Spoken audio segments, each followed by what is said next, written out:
Friends, SBI பேங்க்கில் account வச்சுருக்கோங்க. உங்கள் அக்கௌண்ட்டுக்கான new ATM கார்டை ஏடிஎம் மிஷின் மூலமாக எப்படி ஆக்டிவேட் பண்ணி புது பின் வந்து எப்படி செட் பண்ணுறது அப்படிங்கிறத இந்த வீடியோவில் நம்ம பார்க்க போகிறோம். ஸோ வீடியோ பார்க்குறதுக்கு முன்னாடி நம்ம ஸ்டார் ஆன்லைன் சேனல் எதிர்க்கு சப்ஸ்கிரைப் பண்ணுங்கள். அப்படியே பக்கத்தில் இருக்க பெல் பட்டனையும் கிளிக் பண்ணுங்கள். அப்போ தான் நான் போடுற இந்த மாதிரி பேங்கிங் அப்டேட்ஸ் வீடியோஸ் எல்லாம் உடனுக்குடன் நோட்டிஃபிகேஷன் வந்துகிட்டே இருக்கும்.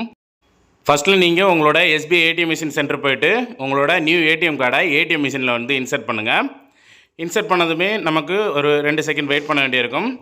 வெயிட் பண்ணதுக்கப்புறம் நமக்கு டிஸ்பிளேயில் இந்த மாதிரி லாங்குவேஜ் செலக்ட் பண்ணுற மாதிரி ஆப்ஷன் வரும். இதில் உங்களுக்கு கன்வீனியன்டான லாங்குவேஜ் வந்து செலக்ட் பண்ணிக்கோங்க. நான் இங்கிலீஷ் செலக்ட் பண்ணிட்டேன். செலக்ட் பண்ணதுமே லெஃப்ட் சைடில் கீழே பார்த்தீங்கன்னா செட் பின் அப்படிங்கிற ஒரு ஆப்ஷன் இருக்கும். அந்த செட் பின் ஆப்ஷனை வந்து கிளிக் பண்ணிடுங்க. நீங்கள் அந்த செட் பின் ஆப்ஷனை கிளிக் பண்ணதுமே பார்த்தீங்கன்னா உங்களோட அக்கௌண்ட் நம்பர் வந்து என்டர் பண்ண சொல்லும். உங்களோட அக்கௌண்ட் நம்பரை வந்து கரெக்டாக என்டர் பண்ணிக்கோங்க.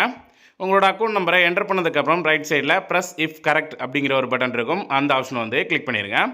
கிளிக் பண்ணதுமே பார்த்தீங்கன்னா நமக்கு 2 செகண்ட் வெயிட் பண்ண வேண்டியிருக்கும். வெயிட் பண்ணதுக்கப்புறம் நம்மளோட ரெஜிஸ்டர்டு மொபைல் நம்பருக்கு ஒரு ஓடிபி சென்ட் பண்ணி வச்சுருப்பாங்க.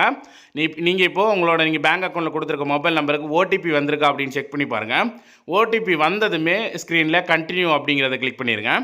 கண்டினியூ அப்படிங்கிறத கிளிக் பண்ணதுக்கப்புறம் அந்த ஓடிபியை இதில் என்டர் பண்ண சொல்லும். ஓடிபி ஒரு 4 டிஜிட் ஓடிபி வந்திருக்கும். அதை என்டர் பண்ணி கண்டினியூ வந்து கிளிக் பண்ணிடுங்க.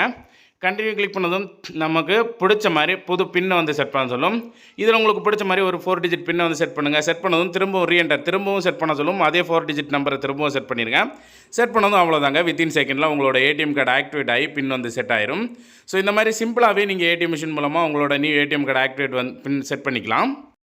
இதில் வேறு ஏதாவது டவுட் இருக்குது அப்படின்னா கீழே கமெண்ட் செக்ஷனில் கேளுங்க. இந்த வீடியோ பிடிச்சிருந்த லைக் பண்ணுங்கள், ஷேர் பண்ணுங்கள், கமெண்ட் பண்ணுங்கள். மறக்காம நம்ம ஸ்டார் ஆன்லைன் சேனலை சப்ஸ்கிரைப் பண்ணுங்கள். மீண்டும் இந்த மாதிரி ஒரு நல்ல இன்ஃபர்மேஷனை சந்திக்கிறேன். தேங்க்யூ.